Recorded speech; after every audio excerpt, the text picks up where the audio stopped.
Coming up on this episode of 2.5 Geeks, we're going to take a nice long look at AMD Trinity. Is this the Ivory Bridge killer? No, not really. And then we're going to take a look at an NVIDIA GTX 670, and maybe we'll look at a giant monitor, talk a bit about contests, and maybe just a little bit more. Possibly, likely. Next. The bar has been set wicked fast. It rocked in the benchmarks. We're going to up the ante a little bit. Processing power, I kind of understand this. Welcome back to 2.5 Geeks. I'm Ayaz Akhtar alongside Dave Altavilla and Marco Chiappetta. How are you guys doing? Fantastic. And you, our good friend? I am doing less than fantastic. How about you, Marco? I'm doing all right. I'm missing Catherine Jenkins shake her thing on the dance floor to record this, but, you know, such is life. Well, you, sir, are clearly, you are sacrificing for the greater good because the audience wants to know all kinds of things. They want to know your opinions on stuff, and that's way more important than you watching something you probably DVR'd. It's amazing they want to know that. Yes, they want to know, and maybe good of them. Maybe we can somehow tie this to the Trinity. I can't at all. I'm just going to jump to it. The AMD Trinity is out. You guys had a review of the A10 4600M. Now, this is supposed to be AMD's answer to Ivy Bridge. Intel showed up with that, and everyone was like, it's over. It's over. And AMD's like, no, it's not. We still exist. We're good. We got something awesome. And from what I understand, thanks to Hot Hardware, you guys actually broke down exactly how much of the processor or the APU is dedicated to graphics and how much of it's actually dedicated to the CPU. How did the AMD APU, the Trinity, do?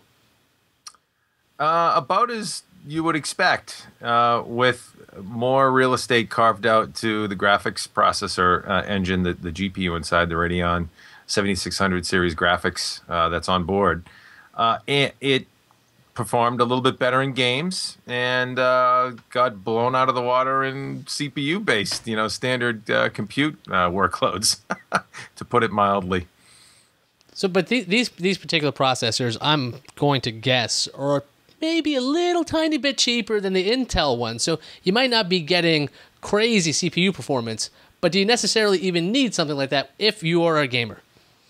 You are, well, or even if you're not a gamer, and you hit the nail on the head, is how much CPU throughput do you need and how much graphics and multimedia throughput do you need? And that's kind of the $64,000 question when it comes to the applications that a chip like the Trinity A10 processor, what that'll be installed in. And so you think about this, and the A10 4600M is what we looked at. It is a 4-core, a quad-core chip with integrated graphics, 384 Radeon cores on board at 686 megahertz top end, and the CPU side is a base frequency of 2.3 gigahertz to a turbo core speed of 3.2 gigahertz. So this chip belongs in a notebook, and it's really a sort of a standard mid-range design. I wouldn't say necessarily an ultralight, but it is absolutely something that's a very capable chip for most mobile applications. You think about your classic 14 and 15-inch machine, maybe even a 17-inch, a multimedia machine.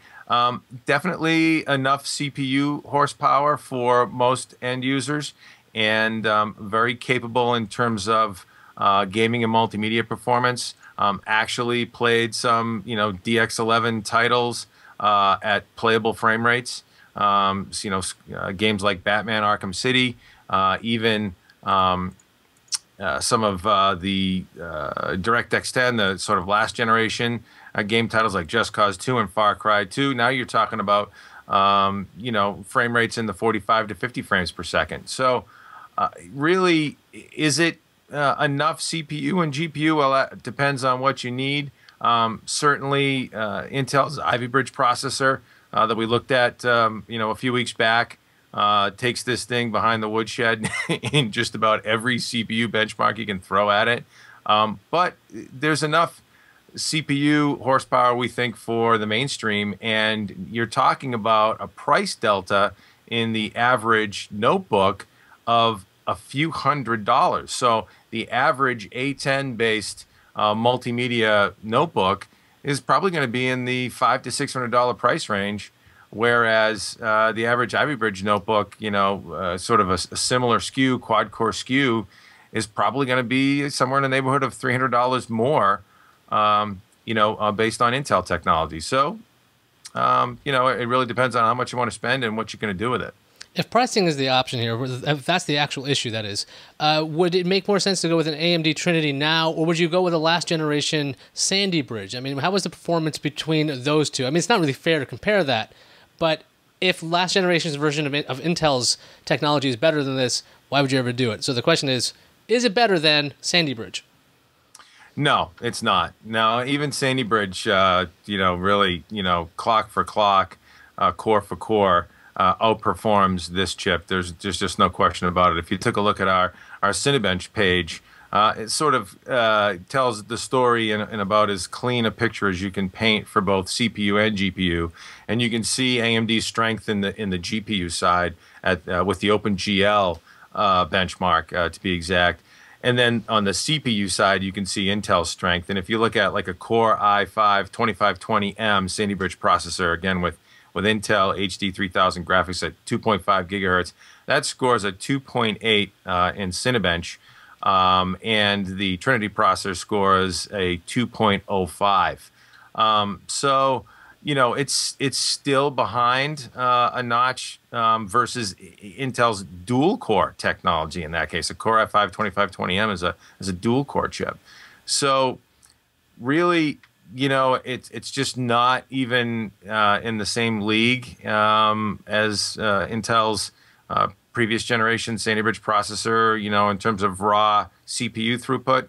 But when you just talk about average workloads, this processor pretty much has what you need for, the average, I guess, mobile computing experience. All right, so yeah, I mean, if you're going to do any heavy-duty number crunching or perhaps some professional workstation type workloads, this is not going to be a mobile chip that is for you.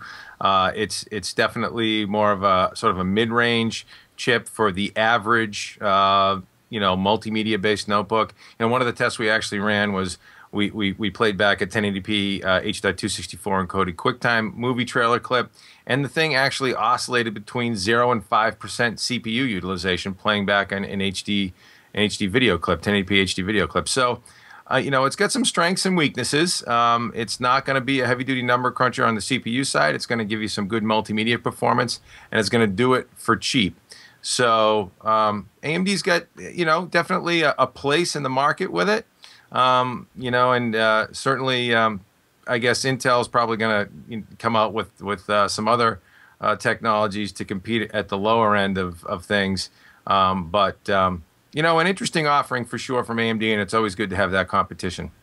Oh, these silly APUs and Ivy Bridge, they're like, we can put a CPU and graphics on the same chip. It's fine because you're not going to miss anything.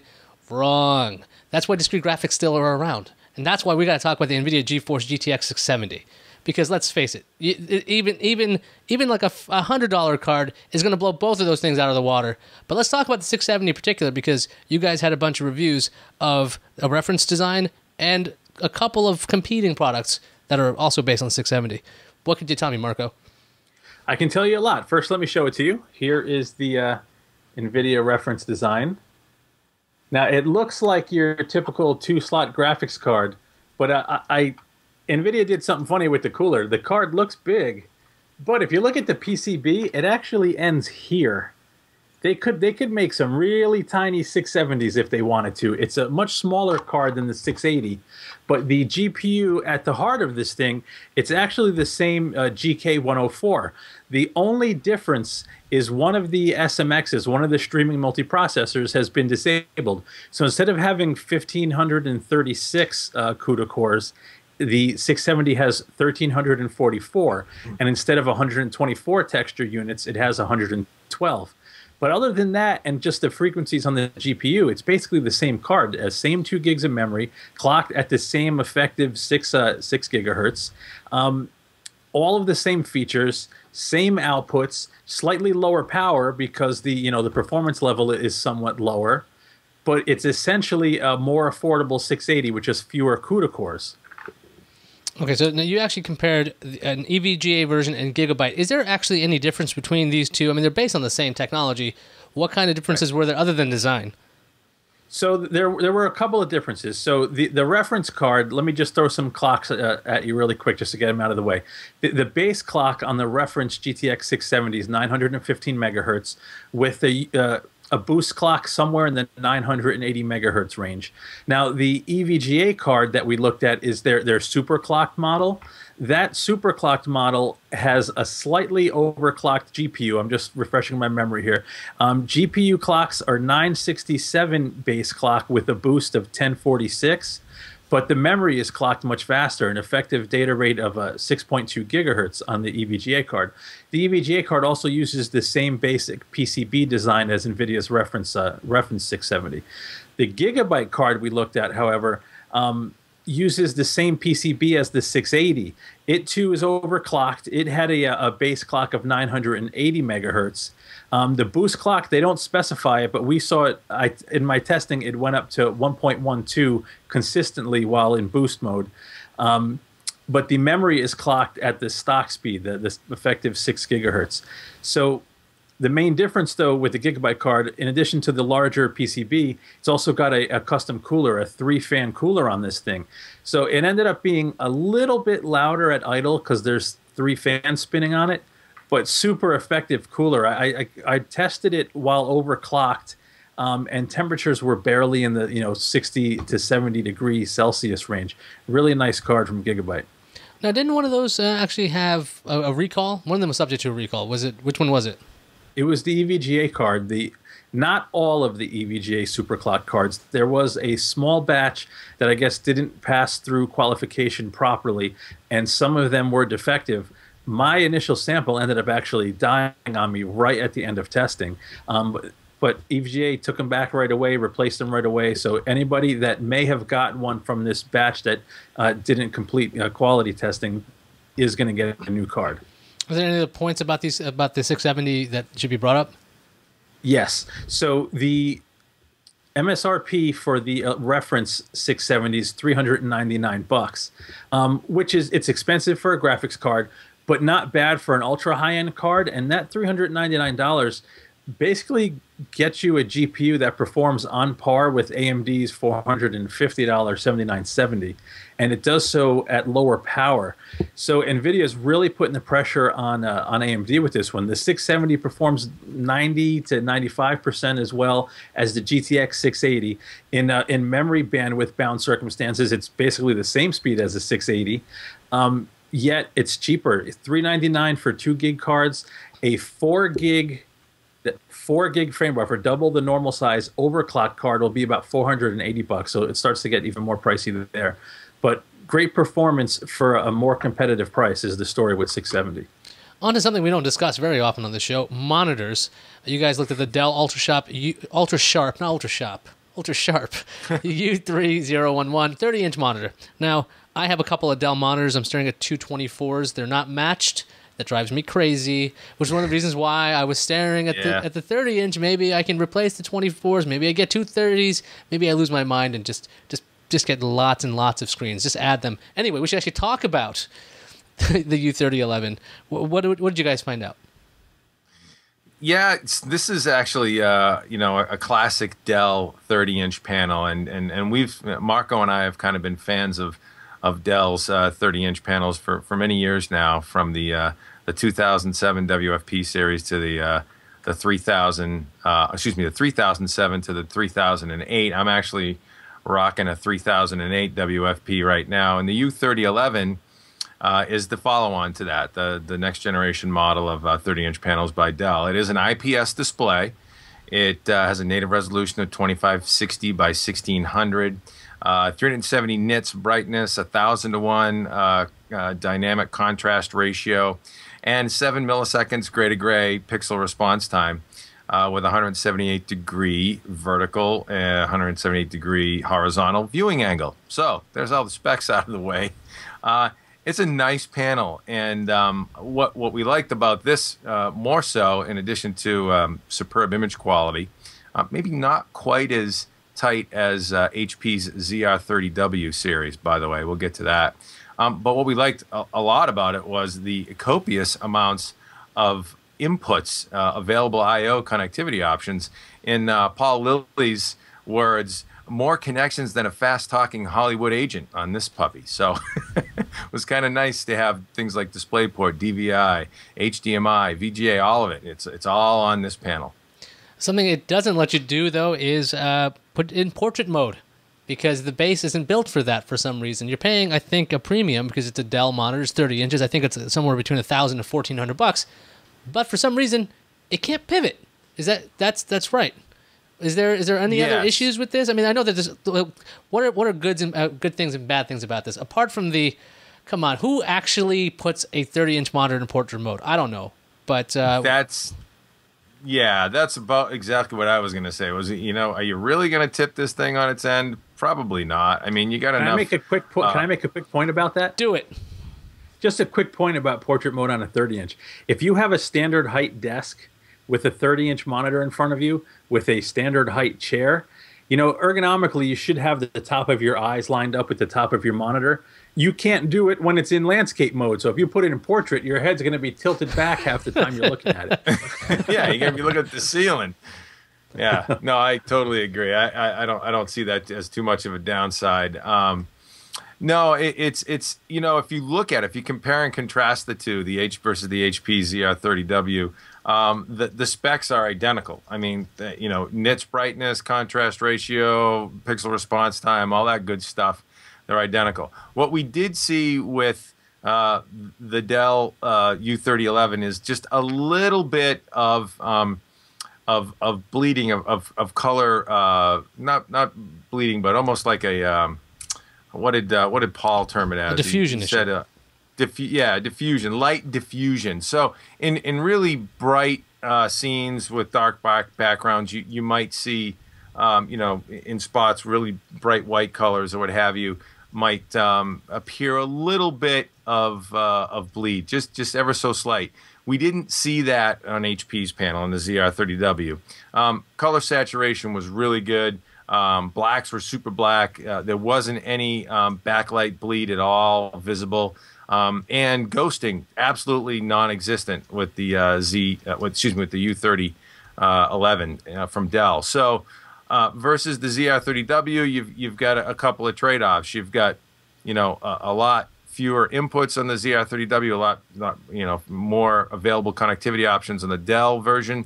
ZR30W is also a little bit less expensive, but it also has a slightly better image quality in some cases. The other thing that Marco brought up before the show, which is a very valid point, is that Dell's panels have some fairly good on-screen control and calibration and configuration options for the display to set up the display. That is good if you're the kind of person that wants to muck with things and really dial things into your liking. Not so good if you don't like mucking with things, and as a result, Dell's U3011 is a little bit more finicky that way. You got to spend some time setting it up, calibrating it. I actually run a color monitor and calibrator myself on my panel, and if you set it up real well with a colorimeter, you absolutely can get it just perfect. But it's a little bit more finicky than HP's, which is just plug it in, bang, you get a digital connection, and it sets up, and you don't have to mess with it. So a couple of trade-offs, but a real nice panel by Dell. And a case to be made for 30 inches of screen real estate, 30 inches of love. We are big fans of big panels around here. I'm not going to make any jokes at all about that because that was ridiculous. Let's talk about something that I didn't have time to read, so this is going to be a complete education to me. Marco, you're going to be talking about the Corsair, I can never say that right, accelerator SSD. What are we talking about? Is it an SSD? Is it SSD cache in the lineup? So I'm completely unprepared for what knowledge you're about to drop, Marco. Okay. Drop that knowledge. So the Corsair accelerator. Corsair. It's basically it is a standard SSD, The model that Joel looked at was a 60 gigabyte SSD based on previous gen SandForce technology. Now, what makes it different is Corsair includes SSD caching software with this drive. Although you can totally use it like a regular SSD, you can make it your boot drive if you wanted to, but its main purpose is to be used as an SSD cache. Now, what's great about this is, let's say you have a system already. It's been tweaked perfectly. It's got a standard hard drive in it. You love how it's set up. You're not in the mood to reformat. You don't trust re-imaging to a smaller volume like this, or maybe you couldn't even re-image to the smaller volume because 60 gig isn't enough for you. By adding an SSD cache, you basically can get almost SSD-like performance without messing with your setup at all. You plug in this drive, you install the cache software, and once it monitors your activity for a little bit, all of your most recently or most commonly accessed bits of data get cached to the solid-state drive, and you end up with a system that performs as if it has an SSD for its main volume, but you don't have to manage multiple volumes, and your hard drive just appears like it normally did before. Okay. It's like So there. There's nuance here. There's nuance here. So if you have the means to afford a big enough SSD to have it as your boot volume, and you can install all your stuff to it, that's still the ideal way to go. If you already have a system configured, don't have the cache for a big enough SSD to handle all your stuff, a small 60 or 30 gig SSD like this that includes the caching software is an awesome, easy to install upgrade for not a lot of money. I forget the price on this particular model. I think it was about $90, but you're talking plug it in, install a cache app, and bang, SSD-like performance, with basically minimal setup. You're plugging it in, installing an app. I guess dumb question. Go ahead. Yeah, no, I was going to say, if I may jump in here, actually, it's funny. We've spent a lot of time talking to manufacturers of SSDs, OEMs, whatnot, and especially PCI Express-based SSD guys are very much into the caching world, if you will. And it's funny, the folks at Fusion IO like to coin their PCI Express-based SSDs as another memory tier. And I think that's really, if you think about Flash in that regard, Flash technologies, whether you use an SSD as a target OS volume, or in this case, really what this is doing is as a cache, it's really another memory tier. You think about hard drives operating in milliseconds access times. You think about DRAM or system memory operating in nanosecond access times. There's a big window, a big disparity between those two access times. And so now you slide in Flash or an SSD as another memory tier in between. And that's what this is all about. It allows you to, have another scratch pad, if you will, that the system can draw on for quick access to information and lower latency. So I think it's a great thing, and I think it's a continual evolution of where we'll see Flash in general in computing architectures moving forward. It's good stuff. Now, the dumb question I was going to ask is, any chance you can get the application without buying the hard drive? We actually, Joel talks about that a little bit.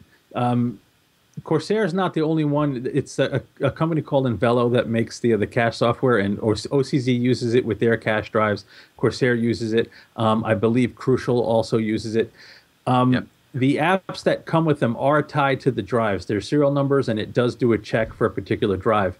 I haven't looked into it if you could buy it separately in the consumer space. I know in the enterprise you can. But I mean, there's little reason to do it unless you have a stack of SSDs laying around. And if you had a small SSD laying around you wanted to use, I guess there's probably a way to do it. I have to look into that. Okie dokie. So how are all the contests going these days? I hear the winners announced. There are contest murmurs again. It's like a cyclical. What's going on? They're going. They're still going. And actually, we are about to announce winners for. Go ahead and announce them here, Dave. I'll put the post in. But go ahead and announce the names if you remember them. I'm gonna hold off on that because I don't want to screw it up. How's that? Okay. But there are Unless winners. you want to announce them. Now you're making me. You know what? We'll announce them in a post in just a little while. The announcement will be up before the podcast is posted. There you go. We put it this way: the winners are so fresh that we need to double check our facts to make sure they're valid before we release them to the wild. That's how fresh they are. Yes. So yeah, in other words, yeah, we've chosen winners, and so we'll be announcing them soon. And for the Tegra 3 Spring Sweepstakes with NVIDIA, where our winners will be winning a Transformer Prime and Acer Iconia Tab A510 tablet. So two grand prizes there. We will be coming out with yet another tablet-based contest in the weeks ahead, very soon to follow. And again, it's looking like our friends at NVIDIA are stepping up with some pretty hot hardware in the tablet form to keep folks engaged and on the edge of their seats here at Hot Hardware. So stick with us. We'll have some more goodies to give away soon. So if you want to find out about contest details, maybe the stuff we talked about, maybe if you were hosting the show and you wanted to actually be prepared for the program, you would read HotHardware.com. You best. You should. I'm sorry I didn't have time to read Corsair because I can't do it. Yeah, I've made a mistake today. But thankfully, Marco dropped knowledge to the point where I was just dumbfounded. But again, all that great content is at HotHardware.com. Or you can go around the web. Lots of places to go. Where could you possibly find Hot Hardware content? Well, if you're at Dig, there's dig.com/HotHardware. If you are at, YouTube, you can go youtube.com/HotHardwareVids, facebook.com/HotHardware, and twitter.com/HotHardware. So lots of different places. Also on Google+, you just got to do a search for Hot Hardware, and you can see all kinds of stuff there. And I think that pretty much wraps up this episode of 2.5 Geeks. Do you two have anything left to say? No, we've tortured you enough. Yeah, I'm good. Everybody's good. We're all going to watch Dancing with the Stars together now. So goodbye. Thank you for stopping. I know I am.